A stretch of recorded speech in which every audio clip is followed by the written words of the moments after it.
आइए आज हम आपको भगवान शिव की सोमवार व्रत कथा सुनाते हैं, जिसका शीर्षक है बच्चा जो कभी बूढ़ा नहीं हुआ। तो कहानी इस प्रकार है कि ऋषि मृकंदु ने भगवान शिव की तपस्या की और उनसे पुत्र का वरदान मांगा।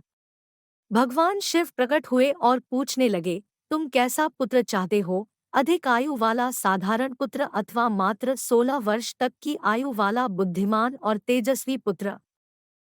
ऋषि मृकंदु ने सोचा, अगर मैं बुद्धिमान पुत्र मांगता हूँ तो वह 16 वर्ष की उम्र में ही मर जाएगा, लेकिन अगर मैं अधिक आयु वाला पुत्र मांगता हूँ तो वह बुद्धिमान नहीं होगा। बहुत सोचने के बाद उन्होंने भगवान से बुद्धिमान पुत्र मांग लिया। कुछ ही दिनों में उनकी पत्नी ने एक पुत्र को जन्म दिया जिसका नाम उन्होंने मार्कंडेय रखा। वह बहुत सुंदर, बुद्धिमान, दयालु और सभी गुणों से परिपूर्ण था। जब मार्कंडेय 16 वर्ष का होने वाला था तो उसके माता पिता ने उसे उसकी मृत्यु की बात बता दी। मार्कंडेय कहने लगा, मैं नहीं मरूंगा, मैं भगवान शिव की पूजा करूंगा।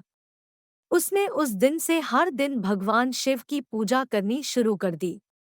उसका 16वां जन्मदिन था और यमराज उसे लेने पहुंच गए।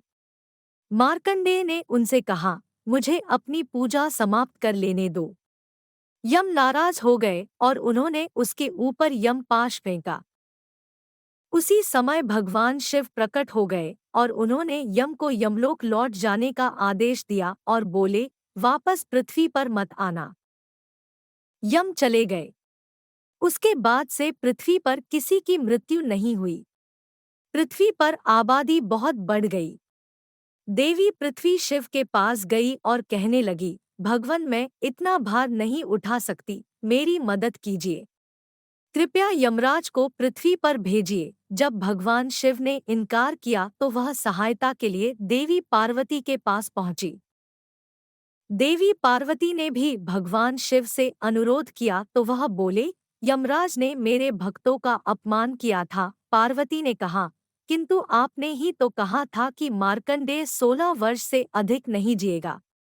इसीलिए यमराज उसे लेने गए थे। भगवान शिव निरुत्तर हो गए। इस पर पार्वती बोली, शायद आपका मतलब होगा कि मार्कंडेय सदैव 16 बरस का ही रहेगा। इसी बात को यमराज समझ नहीं पाए होंगे।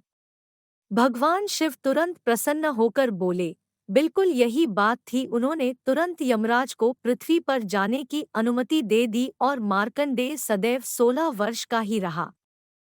तो दोस्तों, यह थी भगवान शिव के सोमवार की व्रत कथा। आपको कैसी लगी, जरूर बताएं। धन्यवाद।